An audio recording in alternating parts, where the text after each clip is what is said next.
Hello mga kabibig! Welcome back sa ating bagong YouTube channel. Ito ang pinakamaingay ng YouTuber sa balat ng YouTube. Ako si Kabibig, maglabag-labag na tayo with evidence. So eto na kabibig ha. Ewan ko lang kung bakit ganito kabungol si Claire Castro. After sinabihan siya ni Bibi Sara na sa kabasur, garbage in, garbage out. Ngayon, bungol na naman. Oo. Nagpakalat ng fake news itong si Claire Castro, spokesperson pa naman. Reaction ng mga tao, sinungaling ka, Claire. Oo. Pakinggan mong mabuti ang statement ni Pangulong Duterte noon. Kasi ang pinapakalat nila ngayon na nangangako daw si Pangulong Duterte ng 7 pesos per kilo na bugas. Nako, Day, sino bang bubong presidente ang mangangako ng 7 pesos na bigas na alam naman natin na mahirap abutin yan, knowing kawawa ang mga farmers natin. Diba? Ito ang ang tawag ito, pinalaganap nila na si Duterte, mas mabuti daw si BBM na 20 pesos na abot ni BBM. Pero si Duterte daw nangako ng 7 pesos, hindi man lang daw natupad hanggang natapos ang kanyang termino. Talaga bang nangako, Claire? Talaga bang galing sa bibig ni Duterte ang pangakong 7 pesos per kilo? Baka misinterpretation nyo lang. Diba? Mahirap naman na gawin nating mali ang isang tama na sinabi ni Duterte. Ito kabibig ha, manood tayo ng video kung saan, nako, I'm sure masupalpal na naman si Claire Castro nito. Ito kabibig ha, manood tayo ng video. Statement muna kabibig. Ito pala yung pinalabas nila ngayon na si Digong daw ay nangako ng 7 pesos. Hindi kayo nahiya? Ito historiador Pilipino. Ito ang statement ni Pangulong Rodrigo Roa Duterte sa isang SONA niya, July 23, 2018. Sahin natin ha, sa mga tanga at mga bobo dyan na hindi marunong mag-interpret. We need to switch from the current quota system in importing rice to a tariff system where rice can be imported more freely. This will give us additional resources for our farmers. Reduce the price of rice by up to 7 pesos per kilo. Hindi niya sinabi na 7 pesos per kilo na. Hindi, i-reduce lang ang presyo and lower inflation significantly. Rodrigo Duterte President asking Congress to prioritize the passage of the rice tarification law during his third SONA, July 23, 2018.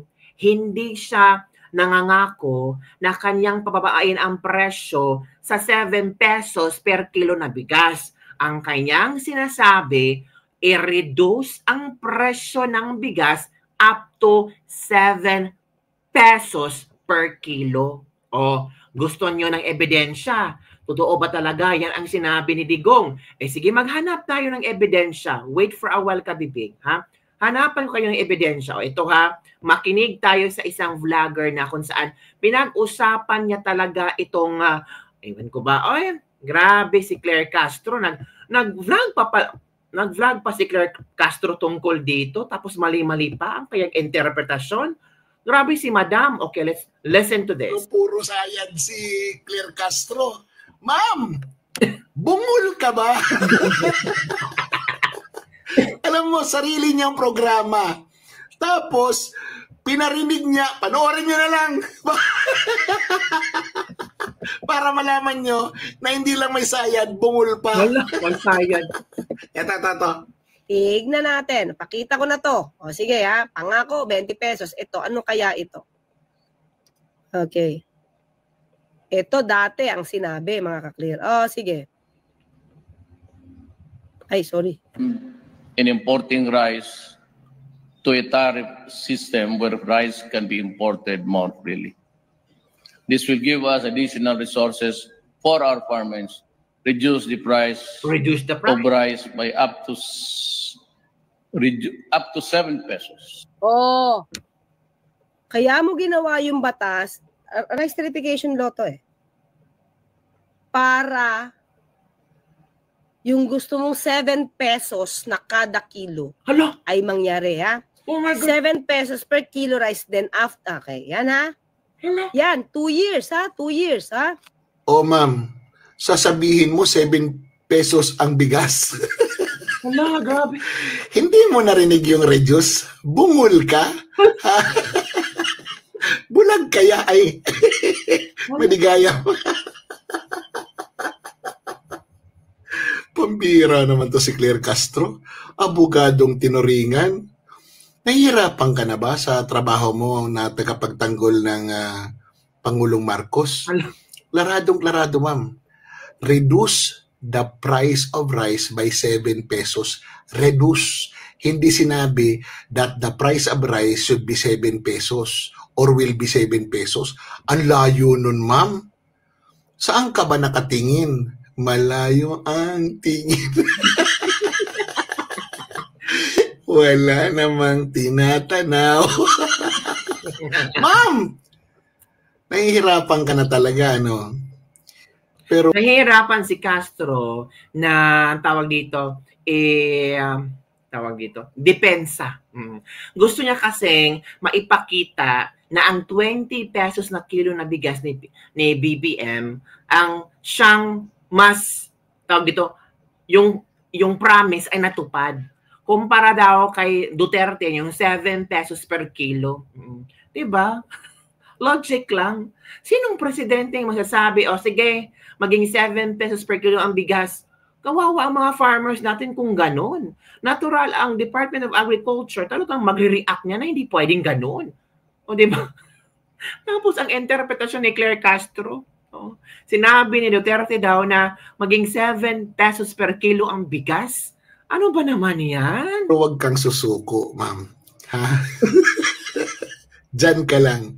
Dahil sa'yo, yung mga tao maraming natututunan sa'yo. At marami silang nalalaman na talagang mahirap ipagtanggol at pagtakpan ang mga kamalian ng amo mo. Kaya dyan ka lang ha. Steady ka lang dyan, ma'am. Habang nandyan ka, masaya kami. Sayang ang tuyab! Yun mga kabibig. O sige, hanapin muna natin ha, yung ibang mga video ha. Yung ibang mga video na kung saan talagang si Claire Castro ang makikita natin. Sige, hanap tayo ha, nung kanyang video daw di umano na diniscuss niya na sinabi ng Duterte na 7 pesos per kilo ang bigas. So ito na. Tignan natin. Pakita ko na to. O sige ha, pangako 20 pesos. Ito, ano kaya ito? Okay. Ito dati ang sinabi, mga ka-clear. O sige. Ay, sorry. In importing rice to a tariff system where rice can be imported more freely.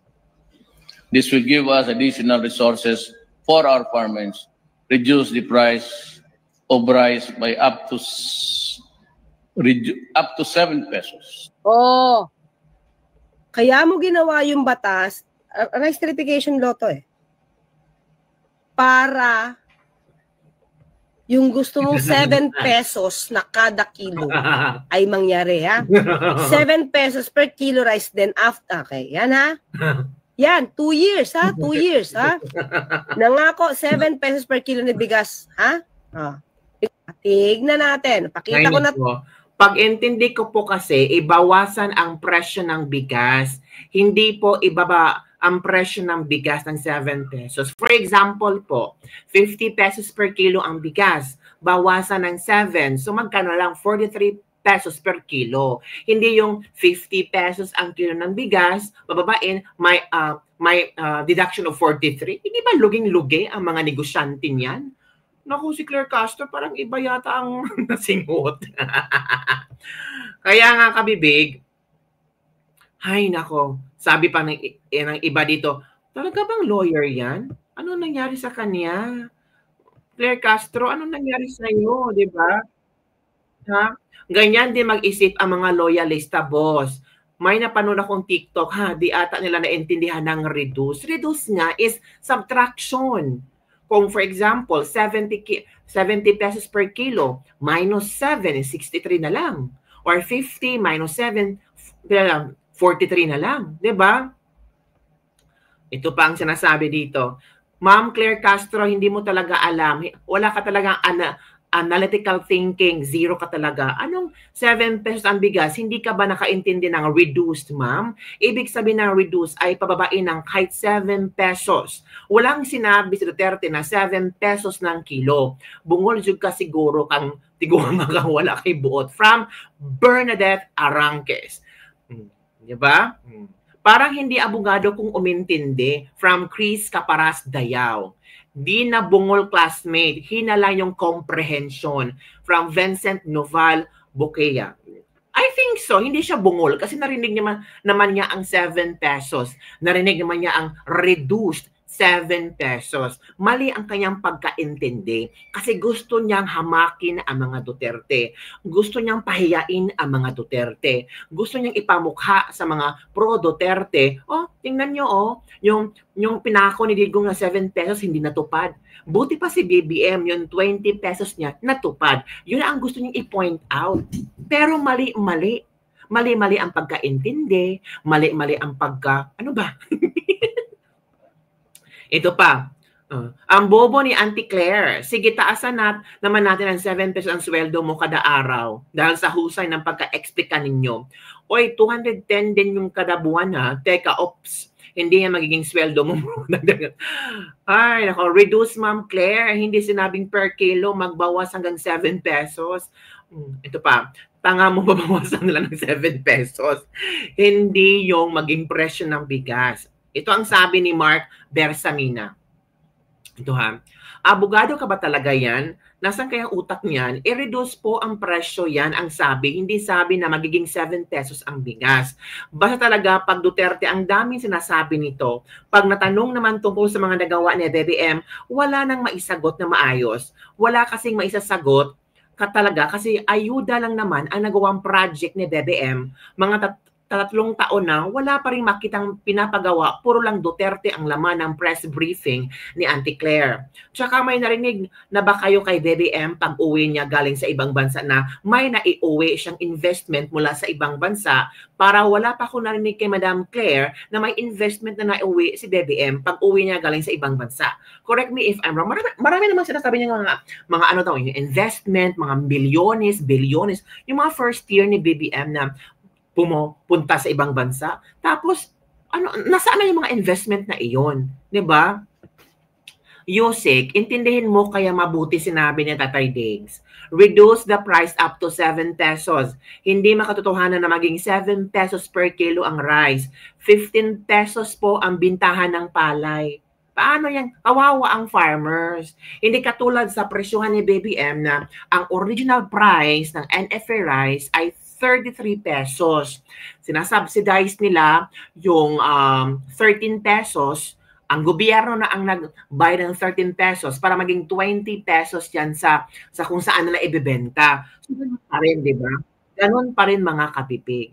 So, ano ang inyong reaction hinggil sa drama ni Claire Castro na pinapamukha niyang masama si Pangulong Duterte? Di ba kita niyo naman gusto niyang pagtawanan si Pangulong Duterte, gusto niya sabihin na sinungaling ang mga Duterte, puro pangako lang ang ginagawa ng mga Duterte, buti pa si BBM, may nagawa sa 20 pesos per kilo na bigas. Ay nako, mali yung atake mo, Day. Kasi ang mga tao marunong umintindi, marunong makinig, marunong mag-analyze, at logically thinking na talagang maling-mali ang mga sinasabi mo. So, yun lang po mga kabibig ang ating latest lebak-lebak for today. Tungkol kay Madam Claire Castro, which is dapat natin ding i-correct. Kasi baka i-share ito ng ibang tao, tapos sabihin, ay oo nga si Duterte, nangako ng 7 pesos. Yung iba, edited yung mga videos, di ba? Na talagang kinat yung word na reduce. Tapos ang nanatili na lang is 7 pesos per kilo. Ito galing sa YouTube, galing sa vlog ni Claire Castro na narinig natin yung reduced at may statement pa dyan mga kabibig, di ba? So wag tayong maging, tawag dito, mapaniwala sa mga sinasabi nila. Di ba mga kabibig?